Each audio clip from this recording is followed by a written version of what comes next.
Welcome to Naples. Welcome to North Naples. Welcome to Marco Island. And welcome back to Explorcation. In this video, we continue our tour of Florida's very best beach towns as we make our way 150 miles southwards to Naples.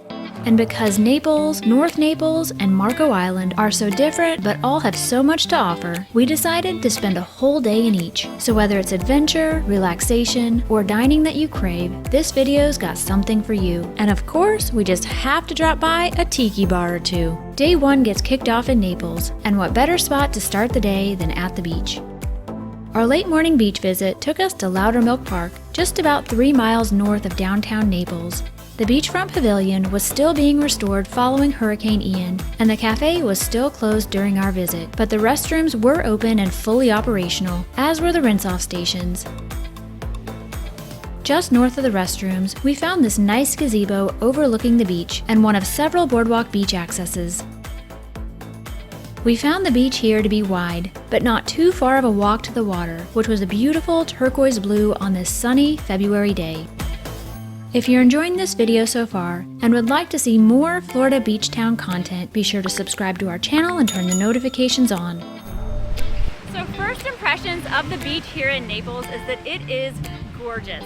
Now the south side of Loudermilk Park is definitely the more popular area, and it's also the more accessible area. So if you don't want to walk very far to get to the beach, then we'd recommend staying on the south side. But if you prefer to have a little more space and don't mind walking a little bit, then we recommend the north end. And since we always prefer having some room to spread out during our beach visits, we decided to hang out on the north end of the beach. Now, one thing that really impressed me about the beach here at Loudermilk Park is that you only have to walk about a couple hundred yards to have a stretch of beach almost all to yourself. But I have a feeling when we visit the beach around the pier later today, it's going to be a lot busier. Now the sand here is pretty nice. It is really white and it's also very soft. However, it is not quite as powdery as some of the other beaches that we've taken you to on this channel, like Clearwater Beach, Siesta, and Anna Maria. After a wonderful start to the day at Loudermilk Park Beach, it was about time to grab lunch, but not before dipping our feet in the water. Before we head to lunch, we do want to note that parking at this park is $4 per hour and can be purchased at one of several pay stations or by using the Pay by Phone app. We found the main lot to be completely full when we left the park around 12:30 p.m., but there were a few spots available in the overflow lot to the north. Our lunch spot takes us around 3 miles to the south to downtown Naples, where you'll find no shortage of million-dollar homes and high-end dining spots to choose from. But if you're looking for something a little more laid back in downtown Naples, then we've got the spot for you. I just caught a whiff of their food and it smells delicious. Here at 255 13th Avenue South, you'll find the Old Naples Pub, a favorite hangout among the locals, serving up cold beer, traditional pub fare, and a whole lot of pickles. When we were seated, we were surprised to find that every single table has a jar of pickles. And we found out from the waitress, this is actually a pickle pub. So you can snack on complimentary pickles while you're waiting for your food. And we can confirm that these garlic pickles are way better than your average pickle. While the pickles were great, we'd need a lot more to satisfy our appetites, and the Old Naples Pub had a lot of great options to choose from.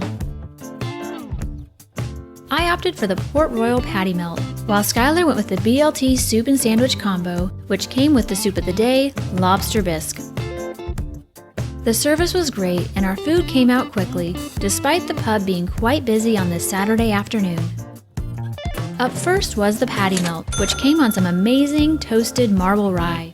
We both enjoyed Skylar's BLT too, but our favorite dish of them all was easily the delicious lobster bisque. But as much as we enjoyed that bisque, we loved the pub's eclectic atmosphere even more. And I just couldn't get enough of all the live greenery that covered the beautiful terrace. This place is so cool. You can see all of the vines growing around. The Old Naples Pub is open 7 days a week from 11 to 9 Monday through Saturday and noon to 9 on Sundays.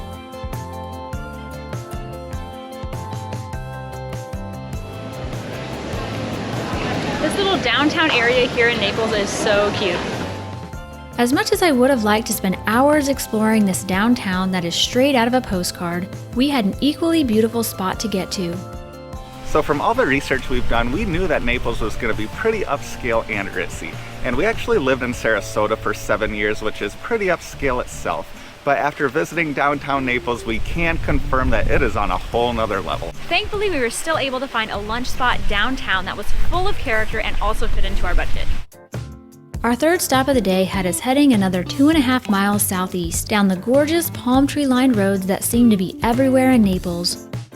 Before we knew it, we'd arrived at our next stop, the Naples Botanical Garden, which we soon learned features an Asian, Caribbean, Brazilian, and Florida garden. While we weren't too excited about paying the $25 admission fee, we were quite excited to see what these gardens had to offer. This place is already amazing.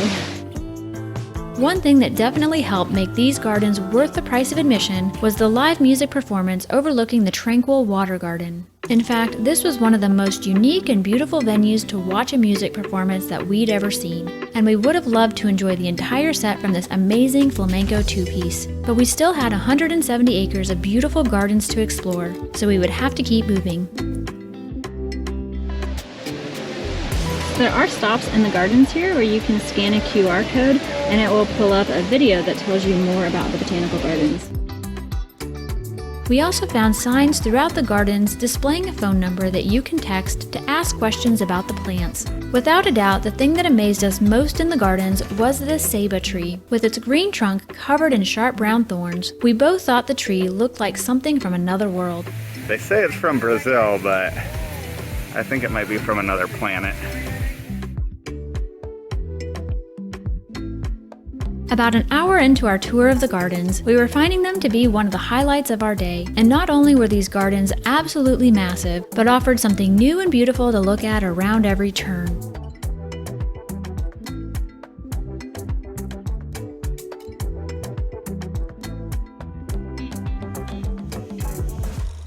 While we certainly did enjoy each of the 4 tropical regions represented in these gardens, my favorite had to be the Asian garden, and I particularly loved this pagoda. I also loved the water features and the statues that could be found in this garden. Would you pay $25 to visit a botanical garden? Let us know in the comments. And if you've already visited these gardens, let us know if you thought it was worth it. This plant has some really pretty blooms right now. And there's even more to this place that I don't think we're gonna make it to. While we didn't have quite enough time to explore the entire 170 acres of gardens, we did come pretty close to seeing it all. Oh, this is like a snake cactus. Here's another one of those trees that reminds me of Dr. Seuss. They are called ponytail palms. With only around an hour of daylight remaining and having explored the majority of the gardens, it was about time to move on to our next stop, but not before making a few new friends. We also took a minute to check out the Gardens Cafe, which we found to offer a decent selection of food and lots of seating. We're just leaving the botanical gardens, and we initially weren't even sure if we were going to stop by this place because it is $25 per person admission, which we thought was a little bit steep. Ultimately, we are glad that we stopped by because it was a beautiful way to spend the afternoon, and they actually had live music here during our visit. Now, we wish we could have spent just a little more time here to get our money's worth, but we have got a sunset to catch on the beach. Our Saturday sunset destination took us back towards downtown to the historic Naples Pier. Thank goodness Skylar left his alcohol at home. Let's go check out this pier. We finally made it back to the beach right around 6 in the evening, just minutes before the sun would set over the Gulf of Mexico. Although the 73-degree Gulf water was a bit too chilly for our liking, we did find a few people out enjoying a swim. And while the beach itself was a bit busier than the beach we'd visited earlier in the day, we found there to still be plenty of room to spread out. Now, if you search Naples online, there's a good chance that one of the first things you'll see is a picture of the iconic pier. Now, unfortunately, Hurricane Ian did destroy it. They are in the process of rebuilding it, but it will be a while before you'll be able to walk to the end of it again. Even though the iconic Naples Pier was still far from being completely rebuilt, we were happy to find this beach to be every bit as beautiful as we had imagined. So one thing that differentiates the beaches here from the ones where we live in the Tampa Bay area is that the beaches here are lined with coconut palms. Now it does get a little bit colder up around Tampa Bay, which is why you don't see as many coconut trees. While the beaches did look a bit different than what we're used to back in St. Pete, the sunset over the Gulf looked a lot like the ones we've grown accustomed to. And since we've probably seen a few hundred Gulf sunsets since moving to Florida almost 10 years ago, we have to admit they never get old. With a day full of adventure already behind us, we still had 2 more Naples spots to check out before calling it a night. And since we don't always like to follow the rules on this channel, we're gonna grab some dessert and then dinner. Now after sunset, we decided to check out the Tin City area, which is where you'll find a whole bunch of waterfront dining, and I also think a lot of the water tours leave from this area as well. But we came specifically for monkey buns, and we'll show you what that is right now. Tin City dates way back to the 1920s when the tin-roofed buildings served as the economic and transport development hub of Naples. Today, the old buildings support over 30 unique boutiques and still have their tin roofs, along with plenty of old Florida charm. But there was just one thing that brought us to Tin City, and that was monkey buns.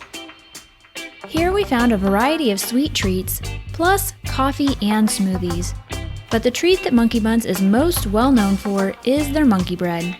And that's what we got for our pre-dinner snack.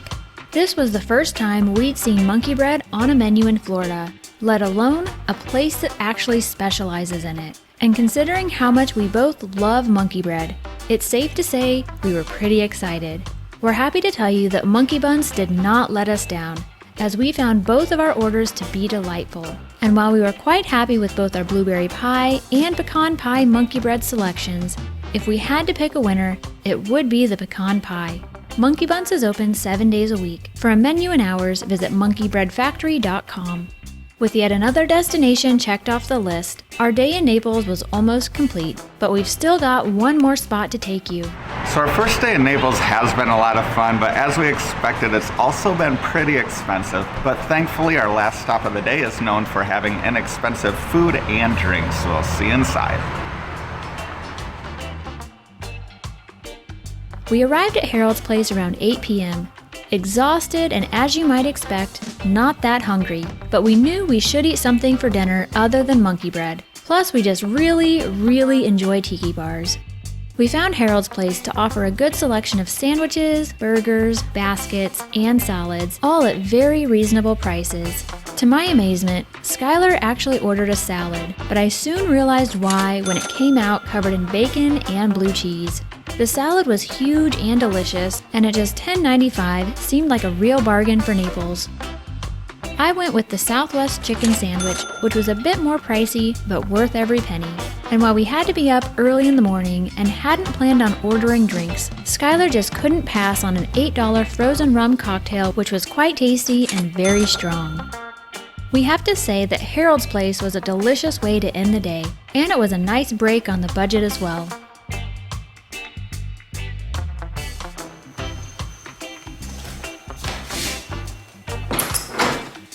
So we just made it to our Airbnb. We have a really nice place about 10 minutes from the beach, and we can't wait to show it to you, but we are both so exhausted that it's gonna have to wait until tomorrow. So if we get up early enough, we'll show it to you then. Good morning and welcome to our Airbnb here in Naples. Before we get day 2 started, we want to take a moment to talk about accommodations. During the time of our visit on a weekend in February, we found that most rentals were at least $300 a night. And if we wanted to be close to downtown or the beach, those could run $600 all the way up to even $1,000 a night. We also found there were more reasonable options about 10 minutes from the beach in East Naples, which is where we ended up staying, and we're going to show you our Airbnb right now. Now, once you walk in, you will notice it is open, it is light and bright, and full of beachy vibes. As you can probably see, this place was very recently renovated. The appliances look new, they have soft close cabinets and drawers, and of course, they've got a coffee pot with a lot of complimentary coffee. Now, one thing I really love about this kitchen is the under and over cabinet lights. And I also really love that the ceiling rafters are exposed because they make the whole area feel so much bigger. Right next to the kitchen is the living room, which can comfortably seat around 5 people and also has a nice sized TV. Now before we show you the rest of the place, I do want to point out that there are 4 bar stools under the counter, which serves as the dining space. Down the hall you'll find the first bedroom, which has a nice queen-size memory foam mattress and also a spacious closet.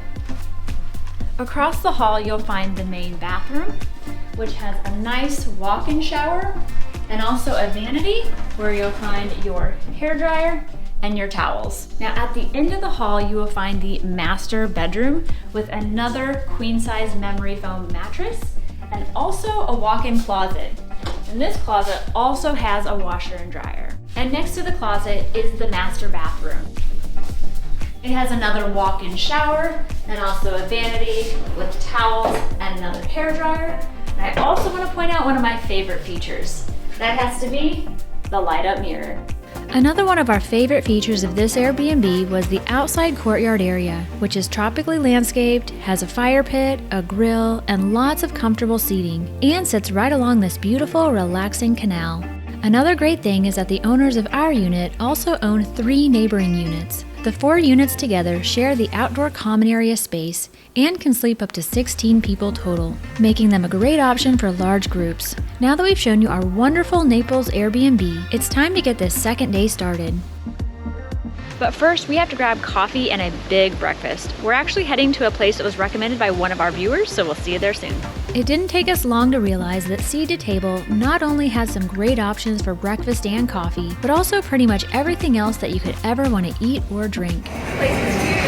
We started off at the coffee shop, where we found a good selection of hot and iced coffees, plus teas, espresso, cappuccinos, and lattes. I went with the Samoa latte, while Skylar ordered the white macadamia nut cappuccino. Both drinks were fairly strong and sweet, and overall quite enjoyable from our seats in the second-story sports bar. You heard that correctly. This market has a sports bar, which even has a stage that often hosts popular local bands. It also has a beer bar, a huge wine selection, 6 made-to-order food stations, plus all sorts of meats, seafood, and produce. One of the coolest things about this massive 75,000 square foot market is that items purchased from the meat or seafood counters can be cooked on-site and enjoyed in one of the dining areas. But let's get back to breakfast, which was easily my highlight of our trip to Seed to Table. I decided to order the salmon avocado toast, while Skylar went with an asparagus and chorizo omelet with a side of bacon. While Skylar's omelet was definitely one of the better omelets we've tasted,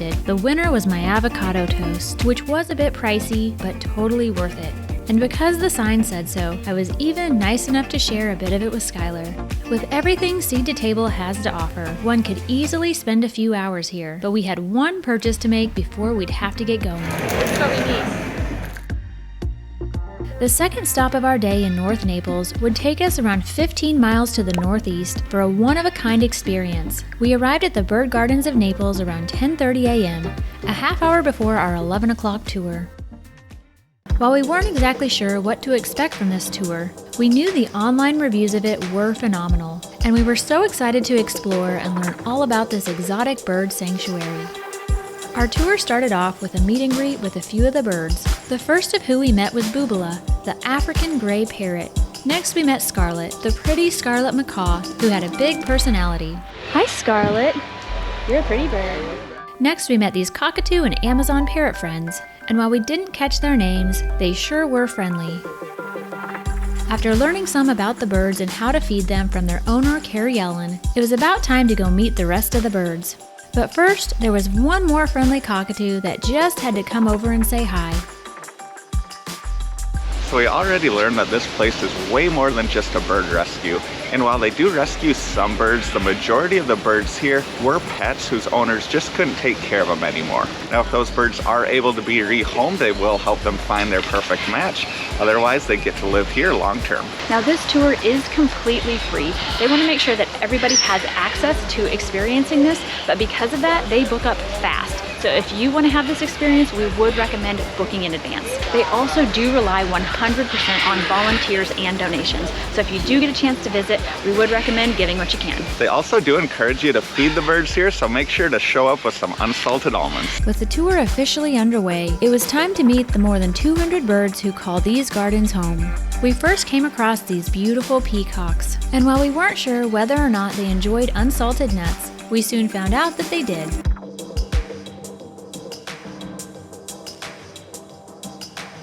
With our first peacock feeding experience in the books, it was time to find some more hungry birds. And we soon found that most of the birds love to eat nuts, but some of them just wanted to perform. Good job, nice. Here you go. Oh, you're not interested? Just want to sing for us? Oh, over here?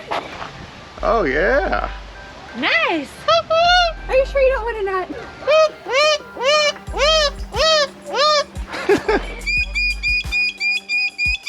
You gonna dance with me? What about to the side? Do you go to the side or just up and down? Ready? We're all doing it now.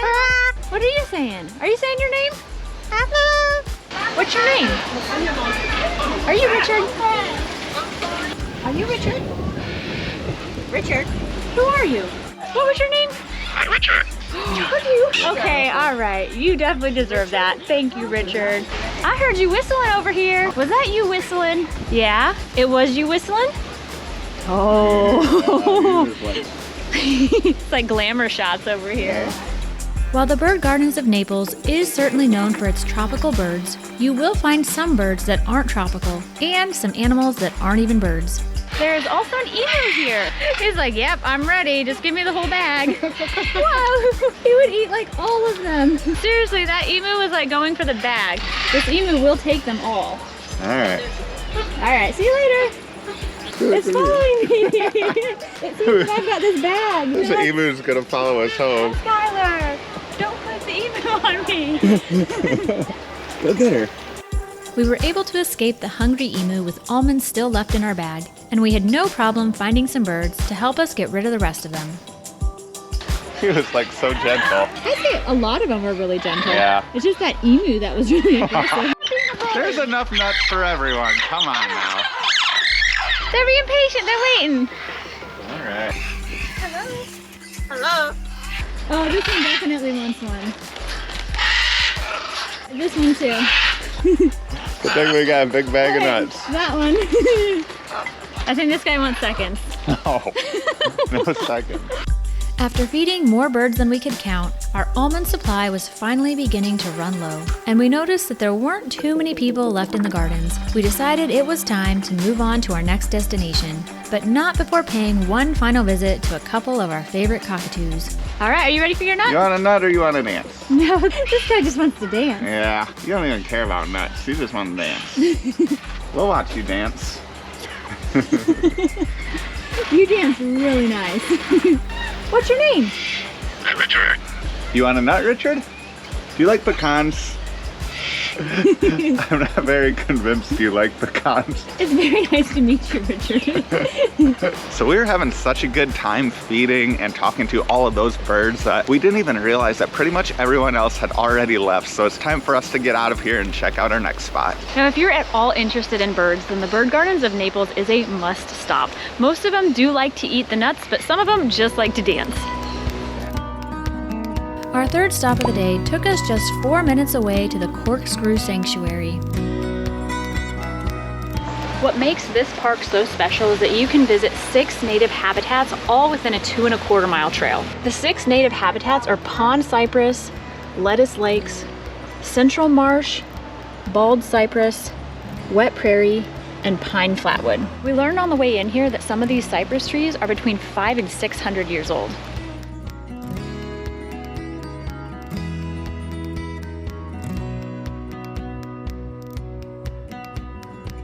So as soon as you get on this boardwalk, you exit an area of palm trees into this prairie area here, and then it looks like we're going into an evergreen area there. I've never seen anything quite like this in Florida. Ready to go into the forest? Yep. Okay. So at first we thought the entrance fee of $17 was a little steep, but this is a really cool park. I think it's probably worth it.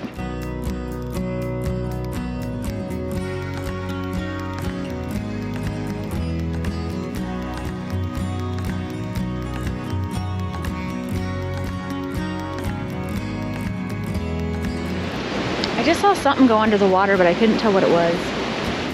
And while we were both hoping to have our first gator spotting, one was nowhere to be found. But with the help of one of the park staff, we were able to spot a number of birds. The branch is hanging off the turquoise eyeshadow, yeah. That's I a think bird. it's in there, it's sitting on a nest. So we just talked to another visitor and they said a few minutes ago there was like a 10-foot gator hanging out here, but we missed it.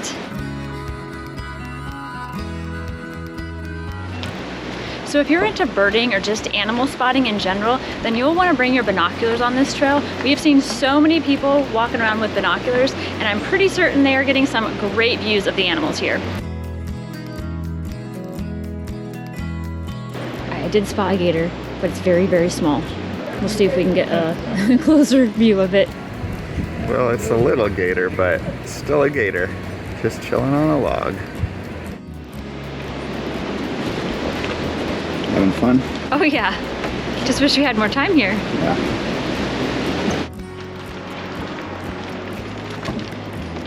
Spot any more gators yet? Nope. I know, I was hoping to see some more gators. Just that one little guy.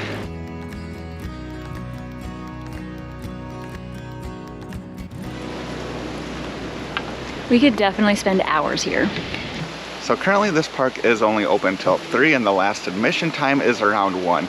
And that's also right around the time that we got here. So we only had around 2 hours to explore. And we could have easily spent much more time here, but thankfully there is another park just a mile or so down the road, and that one stays open till sunset. The parking lot here isn't very big, but people do park along the road as well. So the whole loop is 12 miles, and we just found out that you can actually bike on this trail. So if we had our bikes today, we would probably try to do the whole trail, but since we don't, we'll probably only do a couple miles. I like this park already. It says if you come across an alligator, enjoy the moment. That's what it says? That's what it says. Nice. Now, unlike that last park where the trails were pretty well shaded, the beginning of this trail is full sun, so you want to make sure to bring your sun protection. So we didn't have to hike too far at all before we reached the boardwalk, and it's in really good shape, especially considering that there's no entrance fee at this park. We found the boardwalk to run for around 1,500 feet before giving way to a dirt trail. As the trail sits only inches above the swamp, it can flood easily, and you may never be too far from a gator. For that reason, you should not bring dogs on this trail, and kids should be watched very closely. At the first park we visited today, it was like we were walking above the swamp, but here it's almost like we're walking in it. So we just spotted our first gator at this park about a mile in. And while this gator was just a baby, we knew that the mom couldn't be too far away. We've been on this trail for a couple of miles now, and we have both really enjoyed it, but we both agreed that we'd enjoy it even more if we were on bikes, and we're pretty sure we're actually going to be getting some brand new bikes really soon, so hopefully we'll be back. Now, one great thing about all this hiking is that it does work up a really good appetite, and especially for us because we skipped lunch. So we are really excited to show you our next spot for dinner and possibly some beers after that. Definitely beers after that. So we just walked past this gator, and these very nice people let us know so we could come back and check it out. Thank you for letting us know. So I want to show you like how close this gator is to the trail right now. So there's Skylar, and the gator is there. He looks comfortable. I don't think he's going anywhere. Hey buddy, what you doing? Tired? Long day in the swamp? See you later, gator. So as awesome as this day has been, I do think it would have been a little bit disappointing if we didn't see a good sized gator. But we just saw a monster, so the only thing left to do is to get some food and beers.